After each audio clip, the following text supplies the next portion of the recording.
बिहार में अगर सत्ता की नाकामी के बारे में सबसे पहले खड़ा किसी को होना चाहिए तो बिहार की मेन अपोजिशन पार्टी राजद को खड़ा होना चाहिए।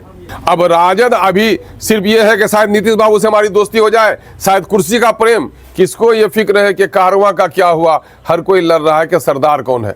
अगर ये थप्पड़ जड़ने की बात है तो मैं समझता हूं कि लोकतंत्र की शर्मनाक इससे हत्या हो रही है। ये किसी भी सम्मानित नेता को आप जेल ले जा सकते हैं, आप हथकड़ी पहना सकते हैं, ऐतराज नहीं है, लेकिन आप उसको थप्पड़ चलाएंगे, ये बात कहीं से बर्दाश्त के लायक नहीं है। हम बीपीएससी के तमाम तर अभ्यर्थियों के इस मूवमेंट में पार्टी हमारी शामिल है और हम उसे यकीन दिलाते हैं इस लड़ाई को व्यापक कीजिए। आपके सरकार की तरफ से, आपके पदाधिकारियों की तरफ से, आपके दलालों की तरफ से सांठगांठ होकर बहाली नहीं हो और उनको पास और फेल कराने का खेल नहीं खेला जाए। हम पुनः एग्जाम देने के लिए हैं, तो आखिर ये लाठी और गोली की सरकार ये बात मानने के लिए तैयार क्यों नहीं है? किसी एक ही एग्जाम के लिए दो अलग अलग क्वेश्चन पेपर नहीं हो सकते हैं। ये लड़कों के साथ नाइंसाफी होगी, अभ्यर्थियों के साथ नाइंसाफी होगी।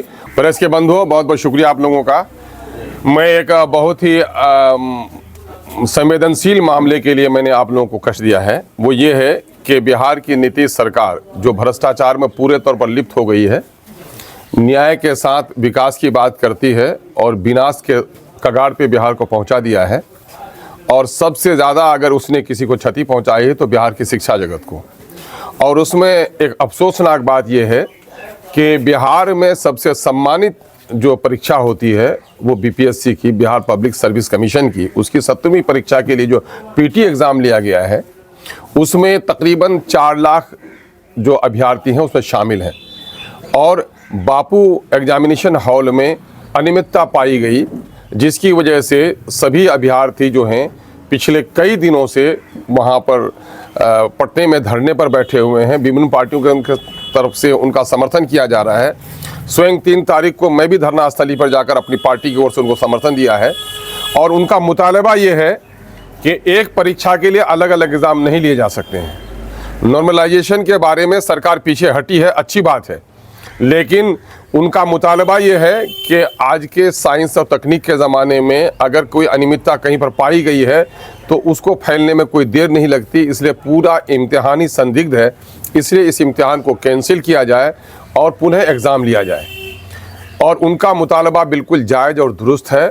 हमारी पार्टी AIMIM इसका पूरे तौर पर समर्थन करती है कि उनका पुनः एग्ज़ाम लिया जाए। जब एग्ज़ामिनी खुद कहता है कि हमारा दोबारा एग्ज़ाम लीजिए, और बार ये होता है कि एग्जामिनी कहता है कि दोबारा हम एग्ज़ाम नहीं देंगे, लेकिन जब एग्जामिनी ये कहता है कि हमारे साथ न्याय कीजिए, अन्याय नहीं हो, पक्षपात नहीं हो, आपके सरकार की तरफ से, आपके पदाधिकारियों की तरफ से, आपके दलालों की तरफ से सांठगांठ होकर बहाली नहीं हो और उनको पास और फेल कराने का खेल नहीं खेला जाए, हम पुनः एग्ज़ाम देने के लिए हैं, तो आखिर ये लाठी और गोली की सरकार ये बात मानने के लिए तैयार क्यों नहीं है?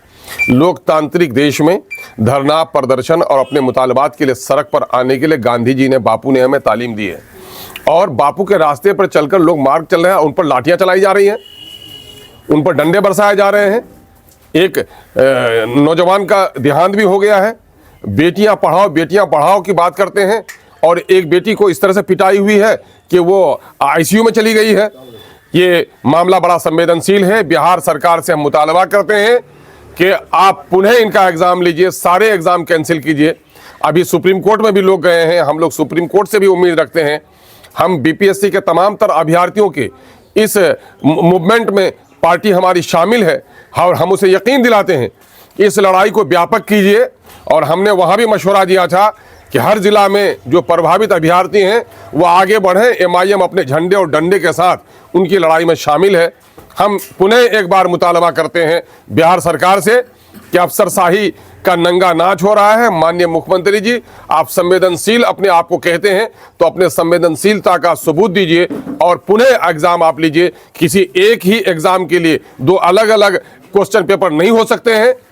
ये लड़कों के साथ नाइंसाफ़ी होगी, अभ्यर्थियों के साथ नाइंसाफ़ी होगी। और बिहार का सबसे सम्मानित, यही कल हमारे BDO बनेंगे, CO बनेंगे, SDPO बनेंगे, SDM बनेंगे, यही प्रशासनिक सेवा में ये नौजवान हमारे आएंगे। ये बिहार के धरोहर हैं, ये बेटियां और ये बेटे बिहार के वो सपूत हैं जो बिहार का प्रशासन बोझ उनके कंधों पर जाना है, इसलिए उनके साथ सम्मानजनक बात होनी चाहिए, उनके डेलीगेशन के साथ बात होनी चाहिए और इस समस्या का समाधान करना चाहिए। यही मुतालबा हमारी पार्टी की ओर से है और हमारा पूरा समर्थन है। और हम समझते हैं कि प्रेस मीडिया के साथ ही जिनको लोकतंत्र का चौथा खंभा कहा जा रहा है, आपका भी भरपूर समर्थन इन लोगों के साथ होगा। गांधी मैदान में बैठे हुए प्रशांत किशोर को थप्पड़ जड़ दिया गया है और गिरफ्तारी भी कर ली गई है प्रशांत किशोर का। अगर ये थप्पड़ जड़ने की बात है तो मैं समझता हूं कि लोकतंत्र की शर्मनाक इससे हत्या हो रही है। ये किसी भी सम्मानित नेता को आप जेल ले जा सकते हैं, आप हथकड़ी पहना सकते हैं, ऐतराज नहीं है, लेकिन आप उसको थप्पड़ चलाएंगे, ये बात कहीं से बर्दाश्त के लायक नहीं है।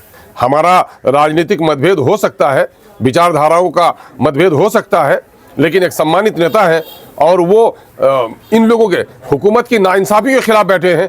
क्या हुकूमत की नाइंसाफी के खिलाफ जो लोग बैठेंगे, अगर उस पर वो डंडे चले और थप्पड़ चले तो फिर अंग्रेजों की सरकार और आज़ाद भारत की सरकार में क्या फर्क रह जाएगा? हाल सुबह 4 बजे ये कार्रवाई की गई है। नहीं, ठीक है, कार्रवाई करने का सरकार को हक है और मैं समझता हूं कि बापू के गांधी मैदान में बैठना कहां से जुर्म हो गया।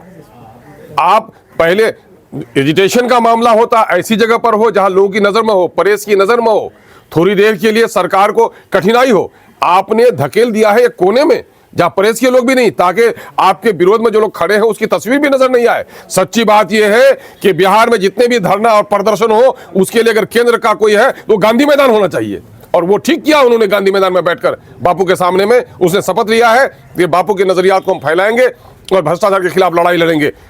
ये उस पर जुल्म हुआ है। तेजस्वी यादव कह रहे हैं कि हाईजैक कर लिए हैं प्रशांत किशोर इस आंदोलन को। अब मामला ये है कि इस धरती में अगर फसल नहीं बोएंगे कोई तो कुछ पौधे निकल आएंगे।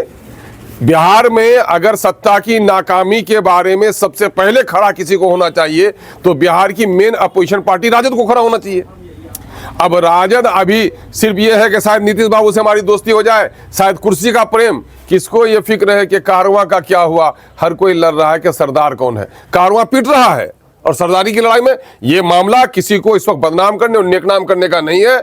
ये मामला इस वक्त जो पीड़ित अभ्यर्थी हैं उनके समर्थन का है और बिहार में दूसरा या एग्जाम कैंसिल हो और दोबारा इनका एग्जाम लिया जाए, इस मामले को आगे बढ़ाना चाहिए सबको।